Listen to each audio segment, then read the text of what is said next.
सभी को नमस्कार। मीमांसा संस्कृत क्लासेस में आपका सभी का स्वागत है। और आज बहुत खुशी की बात है कि बहुत वर्षों बाद हरियाणा के अंदर टीजीटी की पोस्ट आई है।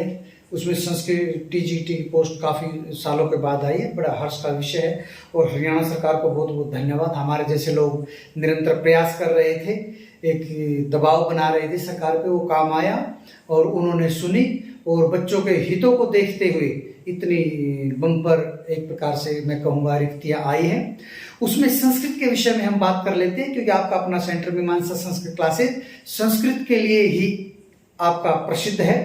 और आपको जानकर खुशी भी होगी, जानकर आश्चर्य भी होगा कि अभी अभी जो डीएसएसबी की भर्ती हुई है टीजीटी की, उसमें हमारे लगभग 2 बैच के सारे स्टूडेंट्स सिलेक्शन दे गए हैं। तो आप भी संस्कृत के प्रचार प्रसार के लिए कटिबद्ध इस सेंटर की सेवाओं का लाभ ले सकते हैं। हम जल्दी से, मैं वीडियो बहुत ज़्यादा लंबा नहीं बनाना चाहूँगा। जैसे कि आपको पता है कि हमारा मीमांसा संस्कृत क्लासेस ऑनलाइन प्लेटफॉर्म देता आपको संस्कृत भाषा को जानने के लिए और सभी प्रकार के टेस्ट पास करने के लिए। ठीक है, टीजीटी संस्कृत जो पोस्ट है, जो लगभग 7,500 के आसपास जो पोस्ट आई है, 7414 पोस्ट है, उसमें टीजीटी संस्कृत की 714 पोस्ट है, जो हरियाणा कैडर के लिए मेवात को छोड़कर जो बाकी रेस्ट ऑफ हरियाणा में है तो 714 पोस्ट है। और टीजीटी संस्कृत जो मेवात कैडर में है वो 212 है, कुल मिला के 926 पोस्ट है।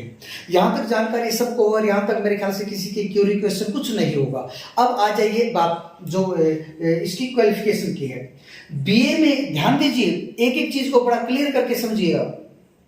अगर बीए में आपके पास 50% है, 2 साल का बीएड कोर्स है, आप एलिजिबल है। इसको सोच के अचंभित मत होइए कि 2 साल का चाहिएगा, 1 साल का भी वैलिड है। बिल्कुल जैसे ये है बीए में 50% और 1 साल का यदि आपके पास बैचलर ऑफ एजुकेशन आप हो तो बीएड है तो वो भी आपका वैलिड है। अलग अलग क्वालिफिकेशन में दिया है।